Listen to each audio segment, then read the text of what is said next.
Hello everyone.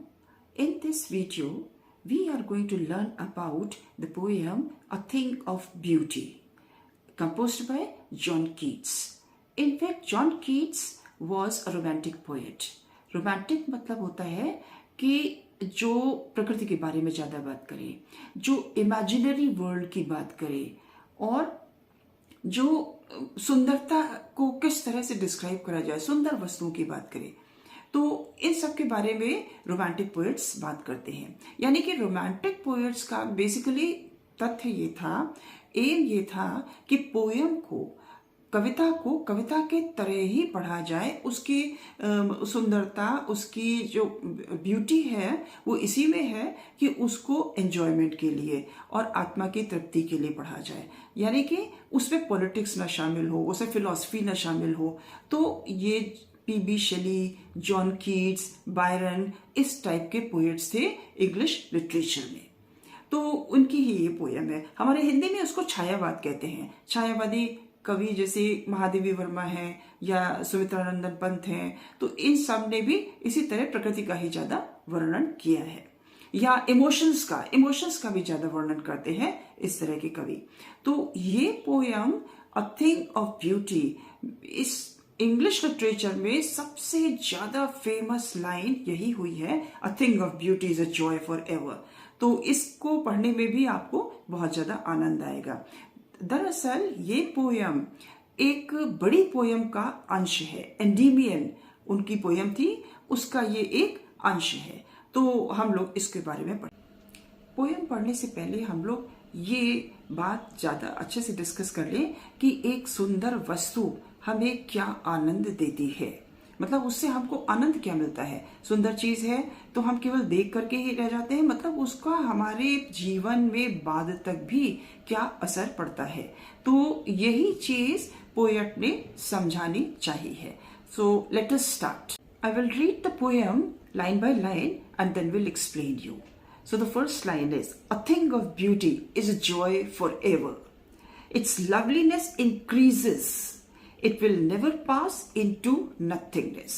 Poet का कहना ये है कि एक सुंदर वस्तु या एक सुंदर जगह या एक सुंदर याद या एक सुंदर किताब या फिर एक सुंदर, आप आजकल के जमाने में आप मूवी भी कह सकते हैं, कोई एक ऐसी खूबसूरत मूवी जिसको कि हम लोग क्लासिक चीज कहते हैं।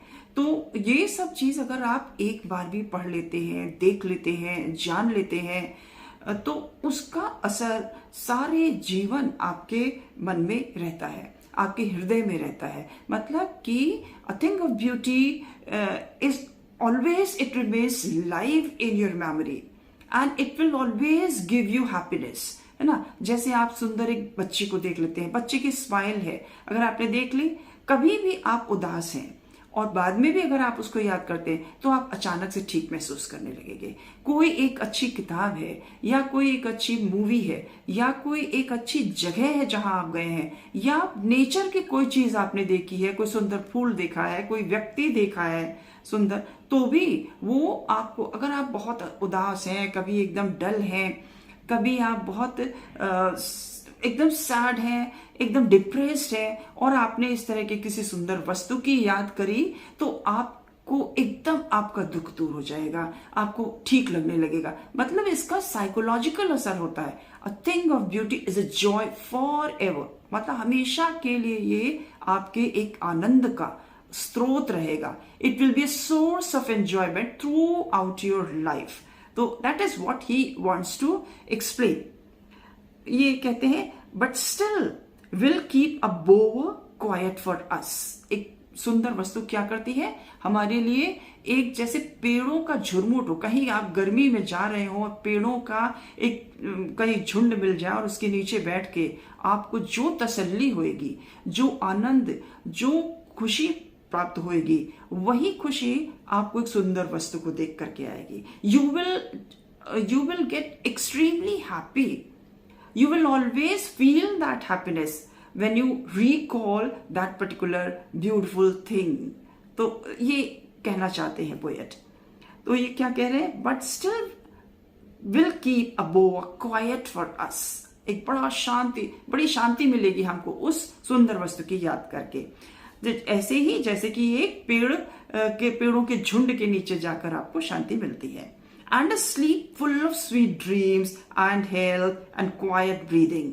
मतलब आप उसकी याद करके, सुंदर वस्तु, सुंदर चीज की याद करके आप बड़ी शांति से सो भी सकते हैं. बड़ी अच्छी नींद आएगी, उससे आपकी हेल्थ भी अच्छी रहेगी. आप हमेशा यदि इस तरह की सुंदर चीजों को, इसीलिए आजकल के जमाने में कहा जाता है कि बहुत से लोग बड़े डिप्रेशन में रहते हैं, तो वो यही कहा जाता है कि आप अच्छी चीजों की ही ज्यादा याद रखिए, नेगेटिव चीज की आप याद कम करिए. In the second stanza, the poet says, therefore, on every morrow are we wreathing a flowery band to bind us to the earth. बड़ी खूबसूरत शब्दों में इन्होंने इस चीज को बांधा है कि इसीलिए, किस लिए, कि आप अगर एक सुंदर वस्तु देखें तो उससे आप कितना ज्यादा जुड़े रहते हैं, वो आपके लिए क्या करती है, इसमें इसको एक्सप्लेन करा है. ऑन एवरी मॉरो, जब आप पोएटिक लैंग्वेज में क्या होता है, शब्दों को थोड़ा छोटा कर दें. मॉरो मतलब टुमारो, या हर आने वाला कल. Every morrow are we wreathing. Wreath मतलब होता है गूंदना, जैसे फूलों को पिरोना, उसको बोलते हैं रीदिंग. अ फ्लावरी बैंड, क्या हम लोग गूंद रहे हैं, एक जैसे कि एक फूलों का एक बैंड पूरा गूंद रहे हैं. किस लिए गूंद रहे हैं, मतलब to bind us to the earth, मतलब कि ये हमें पृथ्वी से जोड़े हुए हैं. फूलों के जो बैंड से मतलब यहाँ पर ये है कि हम उतनी सुंदर यादों को हम पिरोए हुए हैं, जैसे कि एक माला में, जैसे कि एक बैंड में फूल पिरोए जाते हैं. अगर वो सुंदर वस्तुएं हमारे जीवन में ना आए तो हमको जीवन बिल्कुल एकदम नीरस लगने लगेगा. It will not be worth living. We shall not be able to live in case we do not come across the beautiful things, the beautiful places, the good books and good memories. तो इन सब से के कारण ही क्या होता है, we bind us to the earth. हम पृथ्वी से जुड़े रहते हैं. पृथ्वी से जुड़े रहने का मतलब क्या है कि हम जीने की इच्छा रखते हैं. नहीं तो क्या हो कि अगर हमारे पास ये सुंदर यादें ना हो, सुंदर लोग ना हो, सुंदर किताबें ना हो, यानी कि पॉजिटिव चीजें, if you do not have these positive things, we shall not be able to live. Why we shall not be able to live? Because अब आगे इसको एक्सप्लेन कर रहे हैं ये. Spite of despondence, of the inhuman dearth, of noble natures, of the gloomy days, of all the unhealthy and o'er-darkened ways made for our searching. Spite of despondence, of the inhuman dearth, of noble natures. Spite मतलब in spite of, यहाँ पर इसको इस तरह से पढ़ा जाएगा, in spite of. Despondence मतलब निराशा के बावजूद, इन स्पाइट ऑफ मतलब निराशा, डिस्पोंडेंस निराशा के बावजूद, तमाम तरह की समस्याओं के बावजूद. Of the inhuman dearth of noble natures. Inhuman का मतलब होता है अमानवीय, डर्थ का मतलब होता है कमी. तो इनह्यूमन कमी कैसे हो गई कि हमारे बड़ी क्रूरता से लोग आजकल रह रहे हैं, बहुत ज्यादा निर्दयी हो गए हैं कि लोगों में मानवीय गुण नहीं है, मतलब they are not kind, they do not cooperate with others. तो ये इनह्यूमन जो नेचर है, इसकी ये इस तरह से हमारे किस चीज की कमी कर रहा है, ऑफ नोबल नेचर्स, मतलब अच्छी चीजों की, अच्छे लोगों की ये कमी कर रहा है. ऑफ द ग्लूमी डेज, हमारे यहाँ जितने भी दुख के दिन है. Of all the unhealthy and over darken ways, कोई भी जितनी भी समस्याएं हमारी हुई हैं, जितने भी हमारे अंधकारमय रास्ते हैं, that means people always, most of the people do not find clear ways. They go through many of the dark ways. बड़े अंधेरों में रहते हैं, बहुत निराशा में रहते हैं. They are just trying to find the ways to come out of this darkness, to come out of this disappointment, है ना. इस निराशा से बाहर आने के रास्ते ढूंढते रहते हैं. तो इन सारी कमियों में हमको जीवन कैसे मिलता है, सुंदर वस्तुओं से मिलता है. That means a thing of beauty is a joy forever. That means if we have good thoughts, if we meet good people, if we read good literature, if we see beautiful things in the nature, so these things keep us alive and we find ourselves fit for living on the earth. In the third stanza, the poet says, yes, in spite of all, some shape of beauty moves away the pall. मतलब कि इन सब निराशावादी चीजों के बावजूद, मतलब so many things are there to make us disappointed. Like we get disappointed by so many happenings around us, है ना, कितनी चीजें होती रहती हैं जिससे कि हम लोग निराश होते रहते हैं. लेकिन पोएट का कहना ये है कि इन सब के बावजूद, in spite of all, some shape of beauty moves away the pall. कुछ न किसी तरह की सुंदर चीज, ये सारा जो धुएं का बादल है, जो काली चादर है, पॉल मतलब होता है चादर, किसी भी मतलब घने अंधकार की चादर आप कह सकते हैं, या धुएं के या बादल इस तरह से छाए हुए हैं जो हमें निराश करते रहते हैं. निराशा को पॉल कहा गया है.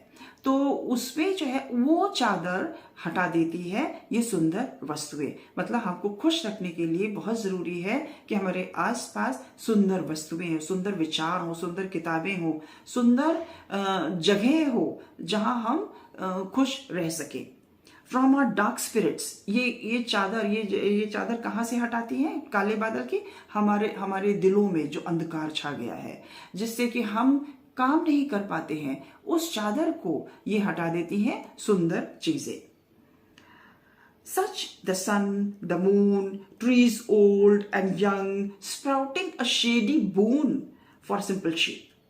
मतलब क्या सुंदर वस्तुओं में क्या क्या चीज उन्होंने कही है? जैसे सूरज है, जैसे चंद्रमा है, जैसे पेड़ हैं, पुराने हैं, नए हैं, और हमेशा ये स्प्राउट अप करते रहते हैं. मतलब कि इस पे कोपले आती रहती हैं, ये नया जीवन देते रहते हैं साधारण मनुष्य को. सिंपल शीप मतलब आप साधारण तरह से, साधारण लोगों के लिए, साधारण मतलब जानवरों के लिए, इंसानों के लिए, सभी के लिए जीवनदायी होते हैं पेड़. तो ये सारी चीजें, सन के बगैर हम जीवन का कल्पना नहीं कर सकते हैं, पेड़ों के बगैर हम जीवन की कल्पना नहीं कर सकते. That means these are beautiful things, and we do not feel that these are beautiful things. So we must see, we must have sense to appreciate all these beautiful things. In the fourth stanza, the poet further describes the beautiful things, and such are daffodils with the green world they live in. Daffodils का description तो लगभग सारे English poets ने किया है जो nature से संबंधित हैं. तो डेफोडिल्स बड़े सुंदर फूल होते हैं और आमतौर से नदियों के किनारे खिले रहते हैं. तो ये कहाँ रहते हैं? एकदम ऐसी जगह पे रहते हैं कि जहाँ ऐसी झाड़ियाँ सी हैं या ऐसे जंगली पौधे उगाए हैं, उनमें भी डेफोडिल्स कितने सुंदर लग रहे हैं, एकदम अलग ही लुक दे रहे हैं और खूब मात्रा में होते हैं एक जगह पर. तो ये कितना सुंदर दृश्य हो जाता है जब डेफोडिल्स खिलते हैं. And clear rills that for themselves a cooling covert make. तो ये झरने क्या करते हैं कि ये जब नीचे गिरते हैं तो उसके आसपास क्या होता है, तमाम तरह के पौधे उगाते हैं, झाड़ झंखाड़ जिसको आप कोवर्ट जिसको आप कह सकते हैं. तो ये क्या करते हैं, गर्मियों के दिनों में बहुत ज्यादा सुखदायी रहते हैं, बड़ा सुंदर लगता है उनको देख करके इस तरह की ग्रीनरी. तो the mid forest brake rich with sprinkling of fair musk rose blooms. और फॉरेस्ट ब्रेक को मतलब फॉरेस्ट में कहीं जहां पर झाड़ झंकाड़ हो, खूब छोटे मोटे पौधे खूब सारे हो गए हो, और उसमें क्या होता है, मस्क रोज खिला हुआ, और मस्क रोज की पंखुड़ियां जो वहां पर बिखर जाती हैं, और मस्क रोज जो ब्लूम करता है, तो वो उस जगह पर उस फॉरेस्ट ब्रेक में इतनी सुंदरता फैला देता है कि वहां पर ही खड़े होकर के लोग उसकी सुंदरता जंगल में देखते रहते हैं कि ये कितनी अद्भुत चीज है, और उस सुंदरता को भूल भी नहीं पाते हैं. Whenever they want to recall that particular beauty, they feel happy. In the fifth stanza, the poet says, and such too is the grandeur of the dooms. Grandeur मतलब होता है magnificence, किसी चीज का ऐश्वर्य, किसी चीज की सुंदरता, बहुत ज्यादा खूबसूरती से जो चीज प्रस्तुत करिए, ग्रैंडर है उसका. ऑफ द डूम्स मतलब भाग्य का, प्रारब्ध का. क्या है प्रारब्ध, क्या है डूम्स में, क्या है, क्या उसकी महिमा है. We have imagined for the mighty dead. हम लोगों ने जिस चीज को इमेजिन कर, माइटी डेड मतलब जो बहुत शक्तिशाली लोग, जो बहुत ज्यादा मतलब जिन्होंने हीरोइक काम करा है, बड़ा वीरता का काम अपने समय में ऐसे लोगों ने किया है जो अब नहीं है, माइटी डेड। ठीक है, तो उन लोगों का चीज हमें क्या बताती है? All lovely tales that we have heard or read, और उनकी जो भी कहानियां हमने सुनी है या पढ़ी है, all lovely tales that we have heard or read, an endless fountain of immortal drink. ये सब क्या है हम लोगों के लिए? एक एंडलेस फाउंटेन है, एक ऐसा फव्वारा जो कभी खत्म नहीं होता है। किस चीज का फव्वारा है? इमॉर्टल ड्रिंक, एक बहुत ही स्वादिष्ट पेय, मतलब कि जैसे कि नेक्टर है ना, तो शहद, तो नेक्टर मतलब जो फूलों का रस होता है, तो वो उस तरह का ये एक ड्रिंक है कि जो हम उन लोगों की बातें सुनते हैं, उनके बारे में पढ़ते हैं, वो एक ऐसा स्वाद हमको देता है जिसका वर्णन नहीं किया जा सकता। That is just beyond explanation. तो ये हमारे लिए इस तरह से, मतलब ये मेटाफर यहाँ यूज करा गया है। उस सुंदर, उनकी सुंदर कथाओं को किससे कंपेयर करा गया है? इमॉर्टल ड्रिंक से, यानी नेक्टर से कंपेयर करा गया है। तो ये मेटाफर यहाँ यूज करा गया है। Pouring unto us from the heaven's brink, मतलब ऐसा लगता है जैसे कि हेवन से हम लोगों के ऊपर ये खूबसूरत चीज, ये सुंदर कथाएं, ये सुंदर चीजें, जो भी कुछ हमारी प्रकृति में दिया गया है, चाहे सूरज है, चांद है, खूबसूरत फूल है, ये सब हमारे ऊपर उड़ेले पोर किए जा रहे हैं, कि जैसे स्वर्ग से हमारे ऊपर दिए गए हैं, डाले गए हैं, उड़ेले गए हैं, and we must appreciate. So poet has connected the beautiful things to the nature, and all beautiful things which exist in the nature are a source of enormous joy for us, endless joy for us. That means a thing of beauty is a joy forever. So the central idea of the poem is very clear, that a thing of beauty is a joy forever. It never passes into nothingness. That means God has given us so many beautiful things around us naturally, so which remove the pall of despondency, the pall of disappointment from us, from our spirits, from our dark spirits, and they make the life possible on earth. So this is the main meaning, and it works as the nectar which is supplied from the heaven to us.